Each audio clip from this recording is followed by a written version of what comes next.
So right now, as I promised a bit earlier on the show, is I'm chatting to Jay something from Mi Casa. We're talking all things music, 10 years of making amazing hits, 10 years to bracing us with some beautiful sounds, a blend of African music to the world. And of course, we're going to be talking about church bells. I played you a clip recently on the show that I got off their channel on YouTube where they explained, or Jay something explains the idea behind church bells, talking about his personal wedding and so forth. So it's always great to actually have the people that make this music have a one-on-one conversation. And of course, right now I've got COVID-19, so we really can't have them in studio, but using technology to our advantage, right? So I have him on the line. Good afternoon, Jay. So how you doing, man? How are you doing today? Very well, man. It's nice to be with you. Thank you so much for having me on the show. Good, good. So let's talk. I don't know where to start. All right, let's start 10 years of Mi Casa. The vibe that you guys have heard over the years, some of the things that you've achieved over the years, the challenges and everything in between.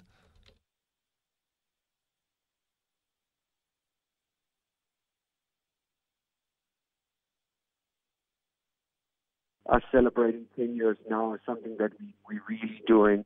Yeah, by looking back at old footage, old photos, thinking back to that day when we got together to record these streets. We didn't know what we were doing. We were just trying to, we were just expressing ourselves, not knowing what we were building. And now I think 10 years later, to look where we are as a band, we're still together as a band, we're still making music that we love. And more importantly, we're making music that you guys seem to love, which is amazing. What a blessing for 10 years to be on the charts every year, man. It's blessed, bro.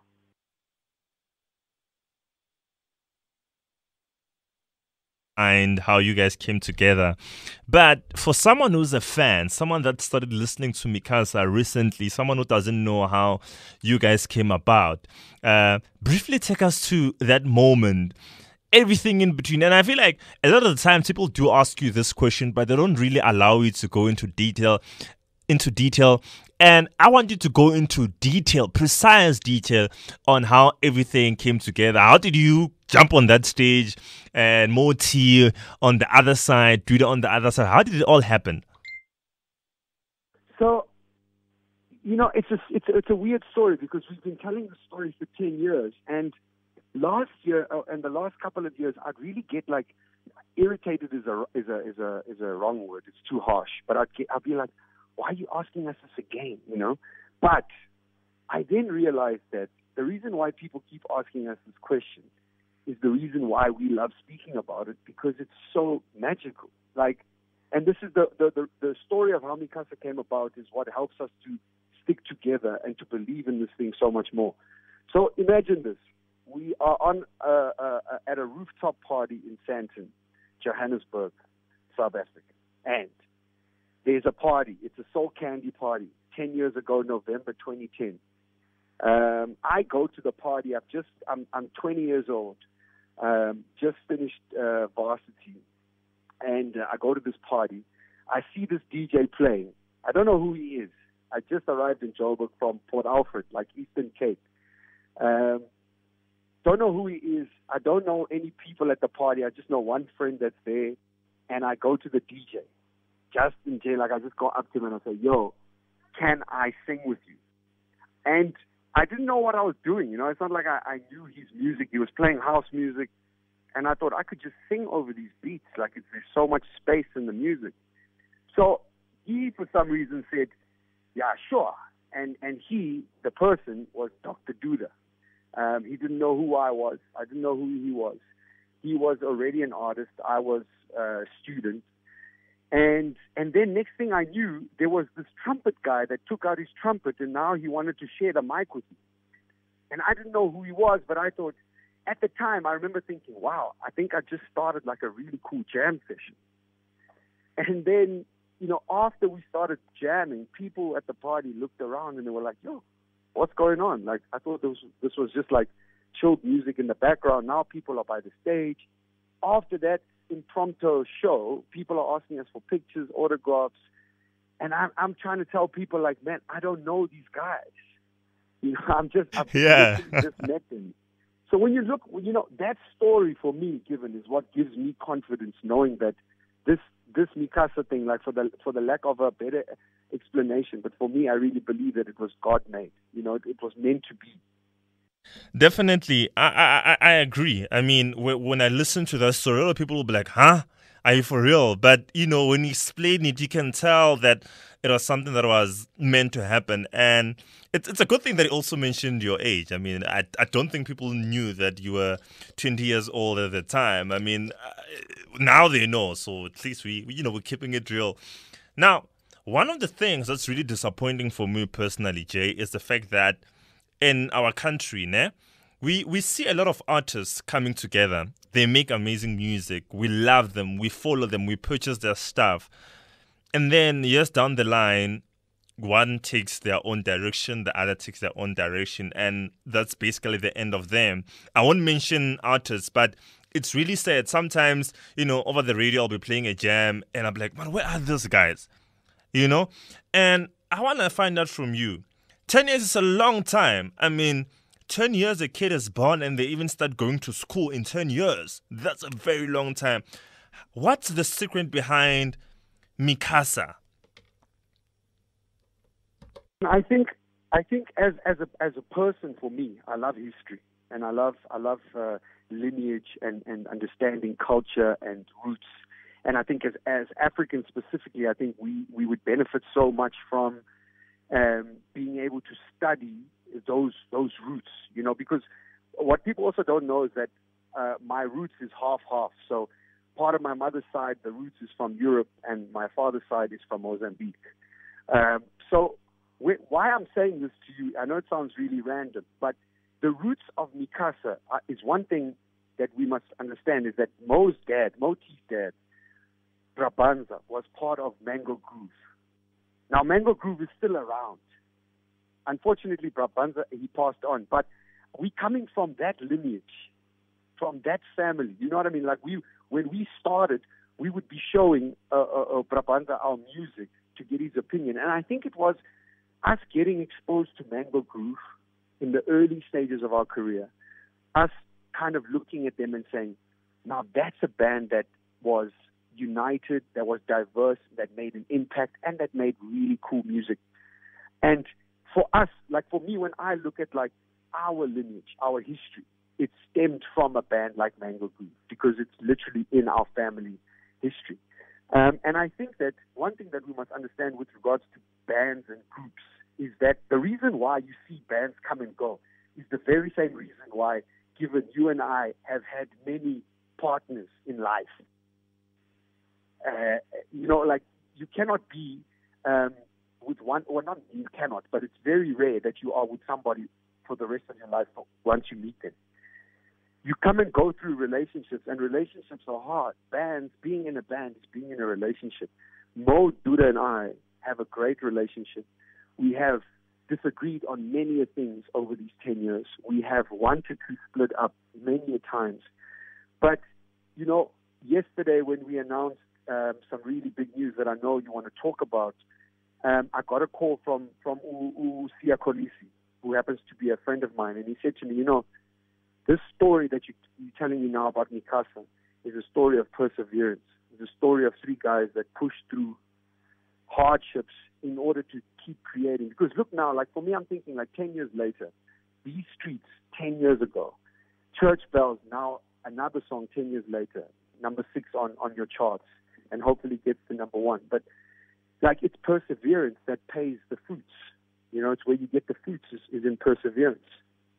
100%. And, before I touch on the big news that you're mentioning right now, when you're speaking of coming and going, sticking to yourself, knowing yourself and being able to work with other people, surely there are some words that you can give to the younger guys, I mean, as a young person myself, I'm 24, and I mean, the one thing that I've always wanted in my life, but as I grew up, I tend to realize that given actually taking the wrong route is I want to be the main man. I want to be the one who shines. I want to be this.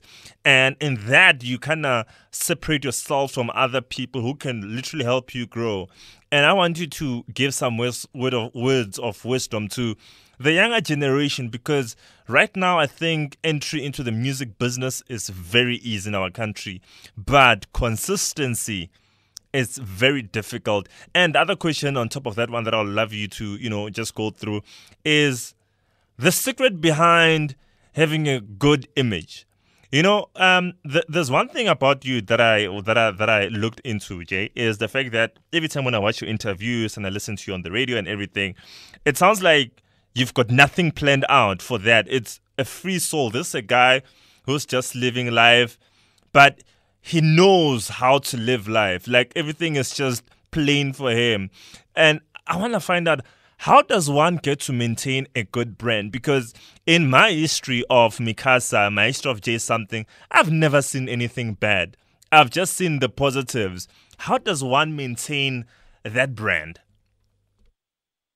So I'll address the first question, which really interests me, which is, the one thing that I wanted to say to that was, we need to, with whatever you want to do in life, I think you need to analyze at the core of you, what is it that you really want to do with your life?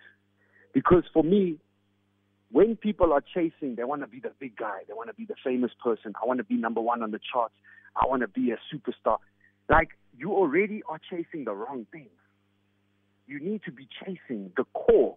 And if the core of you is not that thing, but you are rather chasing the stardom of that thing that you kind of want, then you must understand that you're actually not chasing music, you're actually chasing stardom. Now, stardom, in my experience, stardom is based on other people's opinion and current trends. So you have to constantly be loved by people, and you have to constantly be doing things that can keep you on trend. Now that, in my learnings, is tiring, given. Like, for you to try and always be the number one, not because of your music, but because of other things. Like, I don't want that to ever be my life. So why I'm saying this is, for me, as musicians specifically, too many people, they want to chase the number one spot before they actually want to practice piano. So the one singer wants to be a star, but he doesn't want to warm up his voice. It's the basics of the root of that craft that you want to pursue. You need to be an expert of that first before you want to be an expert at being a star. Because once you become a star, well, then life changes completely, man. Everything changes. There's so many things about stardom that if your mind is not healthy and right, you will get damaged. And stardom isn't that cool.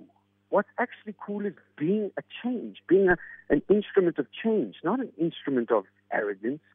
Like a star, a real star is a shining star. It's something that shines because of its nature, not because of how loud it's talking.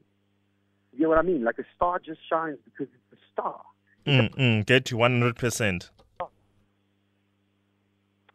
So for me, given like that kind of concludes the first answer to the first question, is that for me, you need to want to do music. And if there's whatever it is that you want to do, you got to be a radio personality because it's what you love, not because you want to be the best. You want to do it because you love it, and in that pursuit, you're going to pursue to be the best you can be at it. 100%. For me, it's just the root of why do you want to do it. That's what we need to analyze. Then the second question around the image. I can only speak on my behalf, and you said it earlier on, and I'm so glad that you said it because it means that you see it, is that for us as Mi Casa, myself, Dr. Duda and Moti, we are what you see. At home, on stage, on an interview, and we don't plan for interviews because whatever you're asking me has to be inside of me. If it's not in me, then the question is not for me. So it's just about authenticity. Authenticity that has allowed us to kind of, we don't change, so then you get what you see, and what you see is what you get. So then our fans, and I think the people at large, have been able to go on like a constant ride with us. Like, we know these guys. That's how they are. We haven't changed. So I think it's just it's got a lot to do with like who we are. It's not something that we really plan to do. No, 100%. And We're not. We're just normal dudes, man, that love music. no, 100. And I love what you're touching on right now to say that just be you, just be as relaxed as possible, don't plan for anything. Funny enough, for me personally, I've always been in hot water somewhere for, having interviews, and I really don't send questions. And I've always said that, for me, when we have interviews, especially on radio, I don't think we should be having an interview if it's something related to music, entertainment, or, just something around the space of entertainment as a whole. Because that's where you need to get the true colors of this person. That's where we need to understand this person, and that's what I'm trying to do with this short interviews for the radio show, is that people need to understand Jay something when he's singing church bells, People need to understand, okay, this guy is so and so. This is how they met, And I feel like that's one medium that a lot of people are really not touching on. As much as, people want to know what's the next song going to be called, people want to know the people that consume the music. And I'm glad that you are on that tip of saying that we don't prepare for interviews. They just come naturally. And the Streets was back in 2010. I remember checking out the music video on Channel O. It's a guy on top of a bed. I think it was in Alex or Tembisa or any other township in the morning. It was in Alex. Oh, okay, yeah. So I see that. And at that time, I was in grade 8 and my radio career was starting off. I was still doing campus radio and I was starting off. And I remember, like telling people about you guys, Mi Casa. I'm looking forward to their new music. And Heavenly Sent was released. And it was an instant hit. I remember I used to love DJing.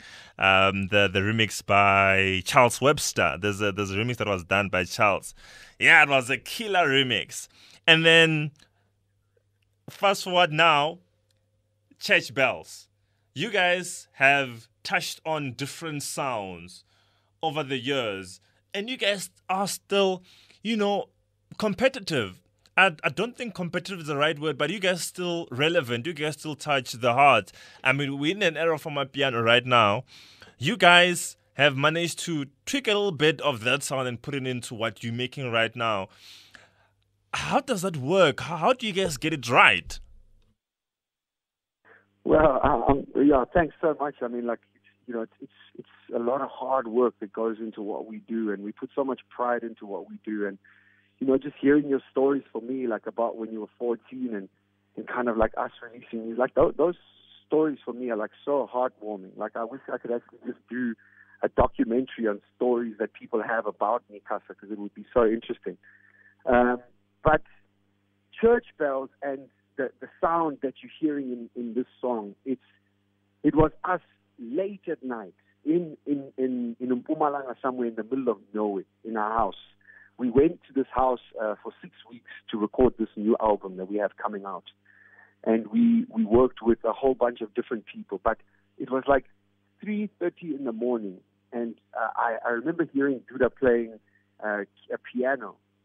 And he was playing this beautiful melody. And then he started to almost develop this like sort of Mapiano-inspired sound, which is generally in our song, it's generally driven a lot by the shaker. So, because there isn't that detuned drum, like that gung, gung, gung, that sound in the song. It's not traditional Mapiano, it's actually more deep tech. But we wanted to take the sound that people are enjoying, which is now fresh in the ear. And that's what music is. Music is what you hear. At the end of the day, forget about genres, forget about whatever you want to call it. Music is what we hear. So we've been hearing the sound a lot. So I think that it just came out naturally in that studio session that we wanted to like just mess with it a bit and give it our touch. And when I was singing it in this like very opera sort of vibe, and it just evolved into such a beautiful song, man. In the beginning, I was like, that's cool, and then it just evolved into like, wow, that's amazing. the history behind church bells. Now, still on church bells, I don't know how to really tackle this question, all right? But I'm going to be creative about it because you guys have a clip that's out on your social media platforms where you talk about the story behind church bells, how the song came about, the whole idea behind it. So I'll touch a bit on that, but I also want to find out from you. Music is, to many people, a corner of healing, happiness. Like, people have different definitions of music. And I want to find your definition of music, still on church bells and music in general, and the whole idea behind the music of Mi Casa. What story are you guys telling us? Because at the end of the day, you guys are telling a story in some way. And I think if people sit down and start listening to your music from 2010 to now, although lyrically you're not telling the same story, but if you listen deep into the music, you can tell that, okay, there's something that's been said here over these years. And I want to find out what's that particular story. Such a power question, dude. Like it's a very, very good question for Mi Casa, because we are so we take so much pride in what we do, and it's a very good question for me because I'm the songwriter. So the stories that are hidden in our songs are so special to me, and I think I agree with you that they are sometimes not for us, but I think in music in general, I think that the meaning is sometimes not lost, but maybe it gets lost in the other hype of the song. Oh my God, I love this song. But when you really dig deeper, I always love digging deep into songs and thinking about what the message is or how it relates to me. So yeah, that for me is like one of my biggest passions is hiding stories in songs and allowing you as the listener to hopefully find your little story in that song. So, but the reason why I find it so fascinating that you ask me that is that, like, sometimes I hear some artists speaking about their songs and people will ask them, like, so what is this song about? And it's like, yeah, it's about this, it's kind of about this dude and this chick, and it's just like a vibe. And I'm like, that's cool, but like this, I don't write like that. Like, I can't relate to that at all. And it's one of my problems. Like, I'm always trying to write about real stories or things that I really love to try and keep it authentic, you know. But a lot of people are able to write about what everybody else wants to hear. As for Mi Casa, I think in the beginning, given, like, I'm thinking about your question here, and I'm thinking that in the beginning, I would be lying if I told you that there was a concrete message that we were trying to put out, because we didn't know one another and we didn't know what we were doing. I'd never recorded before. You know, I didn't know. I'd never written like many songs before that day. It was like I used to write songs on my guitar. So that time, like, I remember these streets. I remember I wanted to write a song about the energy of Joburg because I just moved to Joburg.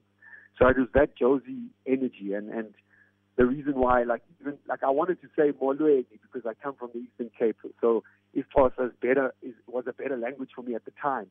But it wasn't Josie, so that's why we said Sanbonani, and the whole song evolved. But I think Mi Casa's always tried to speak about things that are real, tangible, and also things that we should be striving for. Like, I think that we as artists really believe in rewriting the narrative of love. You know, I think that, like, now when you hear how women are being portrayed through music and things like that, like, I'm very passionate about making music that makes women feel good, that makes women feel beautiful, makes women feel loved and cared. That for me has always been my biggest dream, you know, from school. I wanted to write songs that would remind women of their value. And then I also like writing songs to make people happy, you know, so that's why we try and mix the strong message with a strong groove so that people can dance. And yeah, so Mi Casa, like, we've gone. But now the new album that's coming out later this year is the most personal album we've ever written. It's about what we're feeling. It's about what we're going through. And Mi Casa, the last 4 albums, the last 10 years, I think we've been a very pop commercial band that's been making music for radio. And I think that now, like, this new album is really a new chapter, bro. Like, it's just us being real on a whole nother level. Speaking of new album, I'm not sure if I should ask this, but let me try my luck. Some of the artists that you've worked on within this album? Yeah, so I mean, like I'm happy to talk about the album. You know, we're so excited about it, and it's set to come out in July, early July. And you know, it was supposed to come out on the 15th of May, but we had to reschedule it now because of this global deal that we haven't spoken about yet, but we've had to put on hold so that we can actually release it globally now with a global strategy. But the album has 3 collaborations on all African superstars, from Rouge the rapper to Stilo, and lastly to Nasty C and Gemini Major. Ah, love that. Love that. I can't wait. That house pop sound, having Skilo, your Nasty C, Rouge. I had a conversation with her recently, and she's also on that particular vibe. Now, Jay, you mentioned making music for women, which is really something nice to make them feel loved. And I want to touch a bit on marriage and how it influences music. I mean, when you started off music, you were 20 years old. I think by then, well, you were not really looking into marriage that much. And years later, you got married, and the other guys have matured now. How did that impact your music? Surely there was growth there. Now you're a married man. Like, also the levels of thinking have changed. How has it impacted your music? And I'm not sure if Julia's married or Moti is married, but if you all are married, I want to find out, how does it impact your music? We all proudly married and happily married. Thank God for that. And I want to say that I think that knowing Mo and Duda, and knowing myself, obviously, like, we've always been a little bit more like old school. Like, we just dig, we dig the woman that we married, and we you know, believe in it. How has it affected, like, our career? I think that we can all say, I think we all feel the same thing. We're very fortunate to have partners that have encouraged our art, that have supported our art, and I think that, you know, it really is true when they say that, you know, at the right of every good man is an incredible woman, and that for me is the principle that I think I kind of know. And Moti and Duda. It's not easy. It's super hard. You know, like, even now on lockdown, we've been talking about it, that it's the longest we've actually ever been together. And because, you know, it's not easy because we're always on the road and we're always busy and pursuing this dream. I think also with regards to, like, depth and maturity, I think it also helps towards the music. You know, I think that when you grow in these phases of your life that are, I guess, were designed to give us new levels of maturity, and like, your eyes go open, or, like, you know, you're 24, like, I'm 30, you know, like, I remember being 24, and I remember being now in my mind, and how much it's changed around my perspective in life. And that's definitely got a lot to do with different things, but one of them being marriage. You know, you see love in a different perspective. So you write from a different point of view. You get what I mean? 100%. Yo, like, you know, when you're mentioning that you were 30, like, a few years ago, and now you're 30, I'm thinking to myself, what? I'm going to be 30 soon. Because I'm only 24. And one of the conversations I've had with my mother is, given, when are you going to get married? I'm like, I am going to get married one day. And just like, you know, you're growing old. And one of my friends, you know, would joke, the same friends that went to high school together. And we're like, in 2010, we were in grade 8, starting off high school. And now, given you're done, you're working, and you're 24, I'm like, guys, like, we're really growing. It's really scary at the same time. It's like, okay, so this is what we call life. But nonetheless, you spoke about, you know, fusing your sound with different artists. And obviously, over the years, we've seen you guys travel the world. But sticking to Africa, since we were in the month of celebrating this beautiful continent of ours, I want to find out from you, all right? And I know it's going to be a very difficult question to answer. Countries that you enjoyed going to, like countries that were like, wow, in Africa, also the food, because I think we also need to touch on food. Let's talk a little bit more about the food and those countries. Please share that with us. Yeah, so we've been privileged as Mi Casa to be able to travel to. I think it's like over 30 African countries, and actually get to perform in all those 30 countries, and it's been my favorite part of my life. Like it's been such a blessing to be able to take something that we write in a little room, and it helps us to hop on a plane and go and sing it all over the world and all over this beautiful continent. And what an eye-opener it is when you travel all around the world and you travel around Africa. And there's just something different about it. There's just something unique about this continent. So off the top of my mind, I'm going to just free flow here. Favorite African countries that I've been to and food. I'd definitely go straight to Mozambique because the food is so close to my heart, and my family is rooted in there, and their food is so damn good. Seafood, chicken, everything is just so good, and it's also like the ambience of Mozambique. It's so raw and beautiful. And then I would go to Nigeria. I've had some incredible meals in Nigeria. One of them was suya, which is like a braai,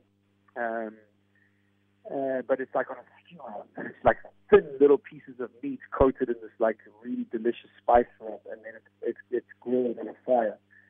And I remember having these big prawns on these skewers over the fire on the beach in Lagos. It was absolutely beautiful. And then lastly, in Uganda, there's this thing called Rolex, which is it's all over. It's like I had it as like a wrap that they do like an omelet, and then they place like a flatbread over that omelet, and then they make like a wrap that's like an omelet wrapped inside this bread. It is delicious. I've actually got the recipe, and I've made it a couple of times at home. So those would be my three off the top of my head, very unprepared, unplanned. But I have so many more stories around African travels and food. All right. When we were mentioning food right now, I'm like, oh my God, this guy's mentioning some killer meals. So the big one, Universal. You mentioned the news. I've seen plenty of good news this week alone, and it touches me as a guy who does a music show. Every time when I link songs, I'm like, Mi Casa, they've got something new with Universal. I spoke Black Coffee. He's now with Gallo and Nasty C, Def Jam. You mentioned all these big names, people that inspire us. And it's like, wow, man, 2020 is not so bad after all, because our music is doing the most.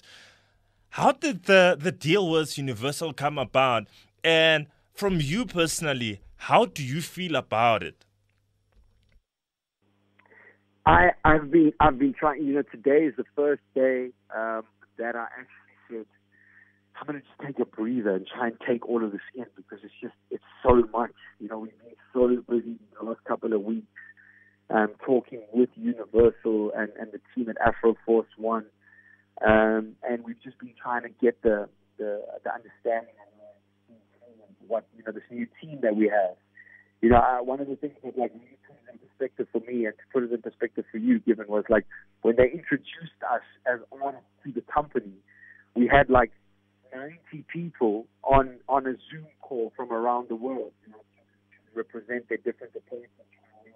Essentially, our team members, that we have at our disposal. So, how I feel about it right now, I've been trying to actually just take it all in and actually gather my thoughts. But if I had to give you a very raw feeling, which I guess will develop over time with me sitting on it, but I feel like the very first day that I started my music career, that is how I'm feeling for the very first time in many years.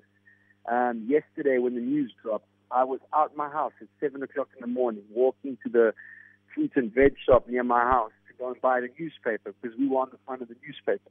I don't know when last I did that. I don't know when last I had that sense of excitement, because I really feel like this is something I've been dreaming about my whole life.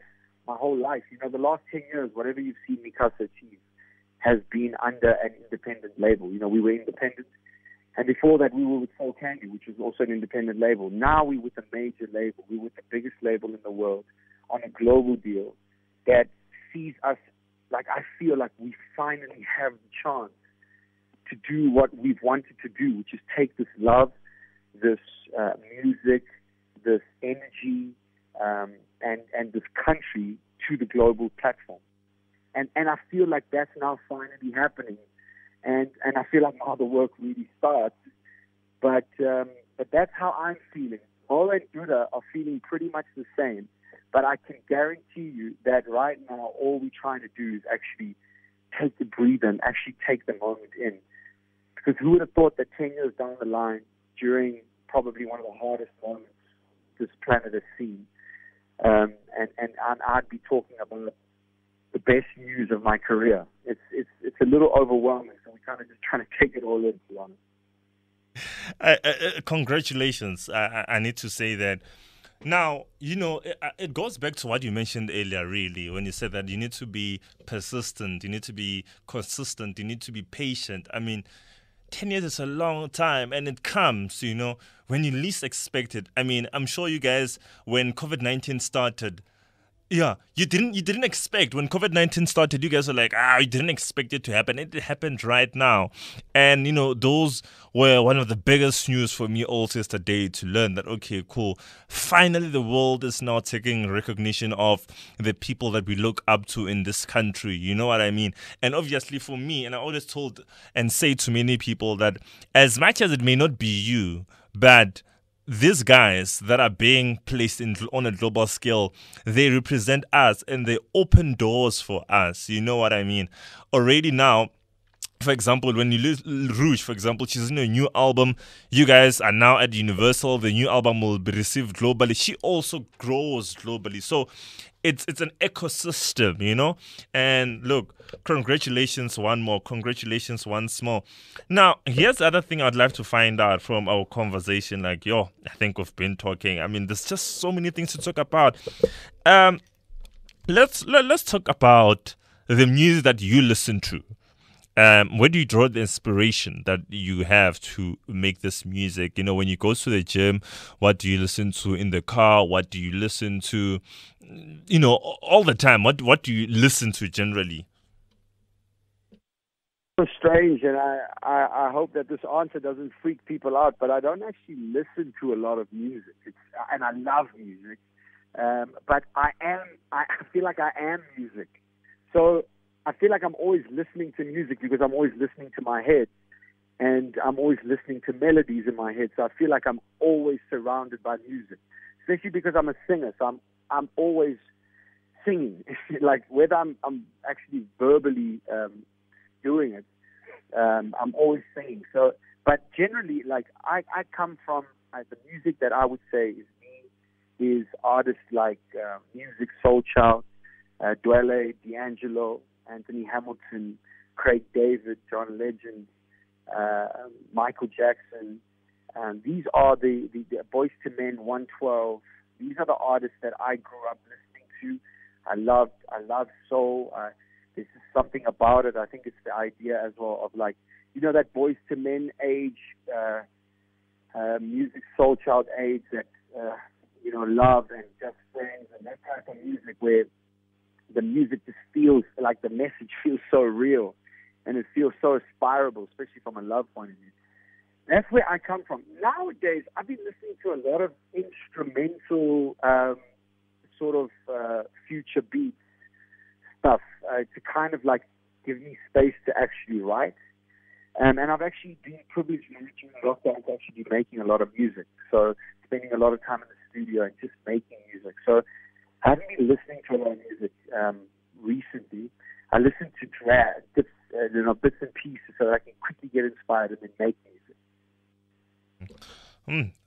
So you one person who heads back to the 90s for the inspiration. I like that. Now, here's a very... Now, that I could mention. That for me, the 90s was, the roots of my music. Now I'm listening to people like Tom Misch, Jordan Rakei. I love Elaine from South Africa. I'm a big Sakana fan. I'm a big Nasty C fan. I'm a big JM fan. Like, there's a lot of local people that I absolutely love. And like I say, I'm just telling you right now, I'm actually not listening to a lot of music. I'm actually just making a lot of